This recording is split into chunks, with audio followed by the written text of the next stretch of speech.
Hello friends, good afternoon. Welcome to my YouTube channel Anupama lifestyle blog. So কেমন আছো তোমরা? আশা করি ভীষণ ভালো আছো, আর আমিও ভালো আছি। অনেকদিন ধরে মিনি ব্লগ দেওয়া হয় না, তাই ভাবলাম একটা মিনি ব্লগ শ্যুট করি। তাই তোমাদের সাথে আজকে এটা শেয়ার করছি। আজকে বানিয়েছি রায়তা, সেটাই আমি শেয়ার করলাম। তো রায়তা খেতে কার কার ভালো লাগে কমেন্টে জানাও। আমার তো ভীষণই ভালো লাগে। আমি এটা সেকেন্ড টাইম ট্রাই করলাম, মানে বাড়িতে নিজে বানিয়ে খেলাম। এমনিতেও দোকানে খেয়েছি, তো সেটার স্বাদ একটু অন্যরকম ছিল, আর নিজের হাতে বানানোর স্বাদটা একটু অন্যরকম। তো আমার ভালোই লাগলো। সো বন্ধুগণ, এই গরমের মধ্যে তোমরাও রায়তা ট্রাই করো। দুপুরবেলায় ওভাবে রায়তা খাওয়ার পরে কিছুক্ষণ রেস্ট করে চলে গেলাম বাগমোলা বিচে। আর ওখানে গিয়ে দেখি কি ভীষণ রৌদ্র, যাবো না তাও জোর করে নিয়ে গেলো বরমশাই। সো চলো তোমাদেরকে দেখাই।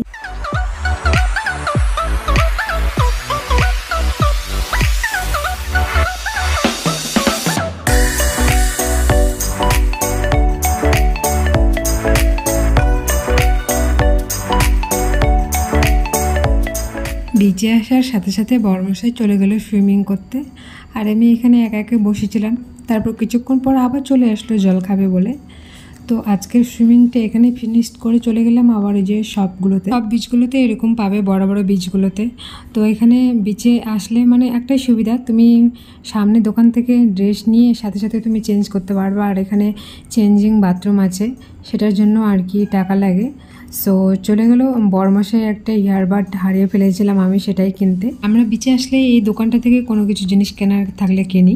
সো আমাদের যে ইয়ারবাডগুলো হারিয়ে গেছিলো, তো এই দাদাটা বললো না, একটা এমনি দিয়ে দিল। তো আমরা থ্যাংক ইউ জানালাম, তারপর ওখান থেকে চলে গেলাম। যাওয়ার পর দেখি সিটে কোনো একটা পায়রা মানে পটি করে দিয়েছে, সেটা আবার জল দিয়ে ধুলাম ভালো করে। সো তারপর বাড়ির দিকে রওনা হয়ে চলে আসলাম। তো ভিডিওটা আমি এখানে ফিনিশ করলাম। ভালো লাগলে লাইক কমেন্ট শেয়ার করো। Bye bye.